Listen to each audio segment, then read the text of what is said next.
ગોંડલમાં આવી રહ્યા છે વીજ પોલ અને આ વીજ પોલને લઈને જિગીસા પટેલ મેદાને આવ્યા હતા। આજે વીજ પોલની વિરુદ્ધમાં એક રેલીનું આયોજન કરવામાં આવ્યું હતું, પરંતુ અધ વચ્ચેથી જિગીસા પટેલને રેલી છોડવી પડી। હવે એવું તો શું થયું કે અધ વચ્ચેથી જિગીસા પટેલને રેલી છોડવી પડી? આખી ઘટના શું છે તેના વિશે વિગતે ચર્ચા કરીએ। નમસ્કાર, તમે જોઈ રહ્યા છો ચક્રવાત ન્યૂઝ, હું આપની સાથે હેમંત।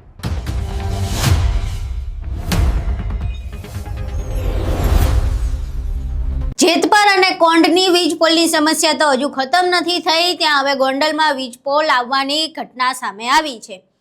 જિગીસા પટેલનો દાવો છે કે ગ્રામ પંચાયતમાં જે વીજ પોલની ઘટના સામે આવી અને જે ખેતરોમાં વીજ પોલ આવવાના હતા તેનું નોટિસ આવી, પરંતુ ગ્રામ પંચાયત દ્વારા જે સર્વે નંબર છે તેના થકી તે ખેડૂતને આ માહિતી યોગ્ય સમયે પહોંચાડવામાં ન આવી અને જે વાંધા અરજી કરવાનો સમય હતો એ સમય પણ પસાર થઈ ગયો અને એટલે હવે જબરદસ્તી આ ખેતરોમાં પણ વીજ પોલ આવશે। હવે આખી ઘટનાને લઈને આજે એક વિરોધ પ્રદર્શન કરવામાં આવ્યું હતું। ગોંડલમાં એક રેલીનું આયોજન કરવામાં આવ્યું હતું વીજ પોલની સમસ્યાની વિરુદ્ધમાં। હવે આ રેલીમાં જિગીસા પટેલ ગયા તો ખરા, પરંતુ અધ વચ્ચે તેમને રેલી છોડી દેવી પડી। જ્યારે પત્રકારોએ તેમને પૂછ્યું કે તમારે અધ વચ્ચે રેલી શા માટે છોડી દેવી પડી, ત્યારે તેમણે એવું કહ્યું કે જે ગોંડલના સામાજિક આગેવાન છે રાજુ સખિયા, તેમને પસંદ નહોતું કે હું એ રેલીમાં હાજર રહું અને મુદ્દો ન ભટકાય, એટલા માટે મેં રેલી છોડવાનું પસંદ કર્યું। અહીં સાંભળે આખી ઘટનાને લઈને જિગીસા પટેલ શું કહી રહ્યા છે। ખેડૂતોની પીડા છે કે એના ખેતરની અંદર જે થાંભલો આવ્યો છે એ થાંભલાની પહેલાં તો હું તમને વાત કરી દઉં, જે મુદ્દો છે એ મુદ્દા ઉપર વધારે ફોકસ કરીએ તો સારું। મુદ્દો એવો છે કે જેટકોની લાઈન આવે છે, કાલાવાડથી ઘેલા સોમનાથ સુધીની જેટકોની લાઈન આવે છે, ગુજરાત ગવર્મેન્ટની લાઈન। એટલે મારે પહેલાં તો ગવર્મેન્ટને એ પૂછવું છે કે કાલાવાડમાં અથવા તો ઘેલા સોમનાથમાં તમારો એવો કયો પ્રોજેક્ટ ચાલે છે કે ત્યાંથી તમે વીજળી ઉત્પન્ન કરી અને આ તાર માધ્યમથી તમે એ વીજળીને ટ્રાન્સફર કરવા માગો છો। આ ખેડૂતોને રમાડવાની એક સરકારની નીતિ છે। ઘેલા સોમનાથથી કાલાવાડની જે લાઈન છે એ લાઈનનો ઉપયોગ ક્યાંક ને ક્યાંક અદાણી અને અંબાણીને થાય, એ ઉપયોગ અદાણીને અંબાણી કરી શકે એના હેતુથી આ લાઈન નાખવામાં આવે છે। અને ખેડૂતોને પીડા પહેલાં તો એ છે કે જ્યારે આ લાઈન નાખવાની નોટિસ આવે ત્યારે ગ્રામ પંચાયતની અંદર નોટિસ જાય, ગ્રામ પંચાયતે કોઈ પણ સર્વે નંબરના જે સર્વે નંબરમાં થાંભલો આવતો હોય અથવા તો જે સર્વે નંબરમાંથી તાર નીકળતો હોય એવા તમામ ખેડૂતોને જ્યારે જાણ કરવાની હોય ત્યારે એ લોકોને જાણ નથી કરતા। સમય વાંધા અરજીનો સમય વયો જાય એના પછી ખેડૂતોના ખેતરમાં જ્યારે ખેતરમાં થાંભલો ખોડવામાં આવ્યો છે અને કહેવામાં આવે છે કે તમારા ખેતરમાં સર્વે થઈ ગયું, ભાઈ કયા ભાઈએ આવીને સર્વે કર્યો, કયા અધિકારી આવીને સર્વે કર્યો, કયા ખેડૂતને બોલાવીને સર્વે કર્યો, એ પહેલાં તો તમે અમને જણાવો। પહેલાં તો ખેડૂતની પીડા આ છે, બરાબર। એના પછી ખેડૂતની મરજી વગર એના ખેતરની અંદર થાંભલો ખોડવામાં આવે છે, તો ખેડૂતની મરજી વગર એના ખેતરમાં થાંભલો ખોડવામાં આવે, હાલો માની લઈએ કે એ ગવર્મેન્ટનો થાંભલો છે, તો ગવર્મેન્ટ અમને લેખિતમાં આપી દે કે આ થાંભલો ભવિષ્યની અંદર અદાણીને કે અંબાણીને વાપરવા દેવામાં નહીં આવે, અથવા તો આ તારની અંદરથી એના પ્રોજેક્ટની લાઇટો પસાર નહીં થાય, એના પ્રોજેક્ટની વીજળી પસાર નહીં થાય।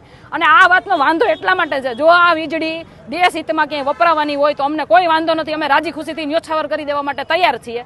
પણ જો દેશ હિતમાં નહીં પણ પરંતુ પોતાના અંગત સ્વાર્થ માટે, અંગત પોતાના કમાણી માટે થઈ અને આ પાવર પહેલાં તો ઉત્પન્ન કરી ત્યાંથી પસાર કરીને વેચે છે, તો મારું કહેવાનું એમ છે કે તમે રોજ આખી જિંદગી તમારી પેઢીઓની પેઢીઓ આ થાંભલામાંથી કમાણી કરવાના છે, તો ખેડૂતને ભાઈ હું કામ એને તમે નાનું અમતું વળતર આપીને એને હેરાન કરો છો, એનું ખેતર કેમ વેડફી નાખો છો? પહેલો મુદ્દો તો એ છે। બીજું મારે કહેવાનું એ છે કે એક ખેતરની એક સર્વે નંબરની અંદર થાંભલો આવે એટલે એ સર્વે નંબરની અંદર ભવિષ્યમાં ના તો કોઈ દિવસ એ જમીન એને થાય, ન કોઈ એમાં બાંધકામ થાય, ન નીચે તમે એને કૂવો ગાડી શકો, ન ઓયડી બનાવી શકો, તો એ ખેડૂતને કરવાનું શું?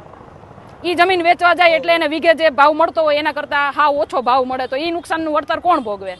બીજું કે જેના ખેતરમાંથી માત્ર તાર નીકળ્યા છે એ લોકોને પણ મારે જાગૃત કરવા છે અને એ લોકો માટે પણ મારે અવાજ ઉઠાવવો છે કે ભાઈ જેના ખેતરમાંથી તાર નીકળે, કાલ સવારે કંપનીવાળા કોઈ મેન્ટેનન્સ કરવા માટે આવે અને નીચે તમારો પાક વાવેલો હોય એ પાકને નુકસાન કાંઈ પણ થાય તો એનું નુકસાન કોણ ભરપાઈ કરશે? ભાઈ આજે રેલીમાં તમારે અધવચ્ચેથી છોડવી પડી, શું કે રાજુભાઈ સખિયા નથી ઈચ્છતા કે જિગીસાબેન પટેલ આ રેલીમાં આવે। અહીંયા ખેડૂતોએ મને ફોન કરીને બોલાવી હતી કે ભાઈ જિગીસાબેન તમે અહીંયા આવો, એટલા માટે હું આવી છું। ભાઈ તમે લોકોએ ફોન કર્યો તો મને? 4 વખત ફોન કરીને બોલાવ્યા, એક વખત નહીં। હું નથી ઈચ્છતી કે અહીંયા કોઈ રાજકારણ થાય, એટલા માટે માત્ર ને માત્ર ખેડૂતોની વાચા જે છે એ કલેક્ટર સુધી પહોંચે, એટલા માટે આ રેલીને હું અધવચ્ચેથી છોડીને ખેડૂતોના હિતમાં રેલી છોડીને જાઉં છું। રાજુભાઈ સખિયાને આગળ રહેવું હોય તો અમને કોઈ વાંધો નથી, એ ખેડૂતનો દીકરો છે, એ પોતે આગેવાની લેતા હોય તો અમને કઈ વાંધો નથી। પહેલા તો બેનનું કહેવાનું એમ જ હતું, અમે ખેડૂતોને બાંટવા નથી માંગતા, અમે કોઈ ખેડૂતને બાંટવા નથી માંગતા। ખેડૂતોની સાથે જ્યારે કહેશે ત્યારે અમે લોકો ઊભા છીએ. અમે કોઈ ખેડૂતોને બાંટવા નથી માંગતા.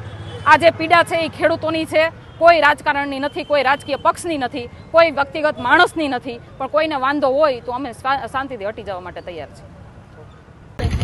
ખેડૂતોનો મુદ્દો છે ને ખેડૂતો માટે આવ્યા છે. કોંગ્રેસ વાળાને વાંધો હોય તો એનું રાજકારણ એની ઘરે રાખે, આમાં રાજકારણ ન હોય. બરાબર. હું ખેડૂતની દીકરી તરીકે અહીં સપોર્ટ કરવા આવી હતી ભાઈ, તમને બધાને ખેડૂતની દીકરી તરીકે સપોર્ટ કરવા હતી. રાજુભાઈ સખિયાને કહેવાનું એમ છે કે જિગીસાબેન ન જોઈએ, ઈ આવે એટલે રાજકારણ થઈ જાય. ભાઈ અહીંયા ક્યાં અમે આમ આદમી પાર્ટીનું કઈ લઈને આવ્યા? આ વાત એવી છે કે ગમે એ રીતે આ લોકોને ખેડૂતોને પહોંચવા નથી દેવા. એનો જે મકસદ છે ત્યાં સુધી એને પહોંચવા નથી દેવા. કોંગ્રેસની પહેલેથી આ નીતિ રહી છે. જેતપર ગામમાં આવું થયું છે. જયારે રેલી લઈને ગાંધીનગર ગયા ત્યારે પાલભાઈ આંબલિયાએ જે કર્યું એ અહીંયા અમારા રાજુભાઈ સખિયા કરે છે. બાકી ખેડૂતો આરે અમે જ્યારે પણ ખેડૂત એમ કહે, દિવસે કે રાતે ગમે ત્યારે ખેડૂત એમ કહે કે બેન તમારી જરૂર છે, ત્યારે અમે તમારી ભેગા ઉભા છીએ. બરાબર. આજે તમારું આવેદન પત્રનો કાર્યક્રમ ખેલવાય નહીં અથવા તો એમાં કોઈ માથાકૂટ ન થાય એટલા માટે અહીંથી રાજુભાઈ સખિયાના કહેવાથી અમે અહીંથી નીકળીએ છીએ. અને તમે બધા અમને જે માનપાન આપ્યું, જે ફોન કરીને અમને બોલાવ્યા, એના માટે તમારા બધા આભાર. જ્યારે પણ જરૂર પડે ત્યારે અમને ફોન કરો. હાલો. ભારત માતા કી જય. ભારત માતા કી જય. અહીં તમે જિગીસા પટેલને સાંભળ્યા. હવે વીજ પોલનો મુદ્દો તો છેલ્લા ઘણા સમયથી ચાલતો હતો, પરંતુ ગોંડલમાં હવે નવો આવ્યો છે. એટલે ગોંડલમાં જિગીસા પટેલ છેલ્લા ઘણા સમયથી કામ કરી રહ્યા છે અને તેમણે આ મુદ્દાને ઝીલ્યો અને તેને લઈને વિરોધ કરી રહ્યા હતા. પરંતુ જે ગોંડલના સામાજિક આગેવાન છે રાજુ સખિયા, તેમણે ના પાડી એટલે તેમણે રેલી અધવચ્ચેથી છોડી દીધી, પરંતુ વિરોધ યથાવત રાખ્યો છે. તેમણે ખેડૂતો સાથે લડવાની જે ઈચ્છા છે, જે જુસ્સો છે, તે બરકરાર રાખીને ખેડૂતો માટે લડવાની વાત કરી છે. એમણે વીજ પોલની સામે વિરોધ નોંધાવ્યો છે અને સરકારને પણ આ મામલે આડે હાથ લીધા હતા. હવે જિગીસા પટેલે આ સમગ્ર મામલે જે વાત કરી, જે સરકારને આડે હાથ લીધા અને અદાણી અંબાણી ઉપર પ્રહાર કર્યા છે, તેને લઈને તમારું શું માનવું છે? જિગીસા પટેલની આ વાત ઉપર, તેમના નિવેદન ઉપર તમારા શું મંતવ્યો છે? અમને કોમેન્ટ બોક્સમાં જરૂર જણાવજો. વિડીયો પસંદ આવ્યો હોય તો વિડીયોને લાઇક કરજો, શેર કરજો અને અમારી ચેનલને સબસ્ક્રાઇબ કરવાનું ભૂલશો નહીં. નમસ્કાર.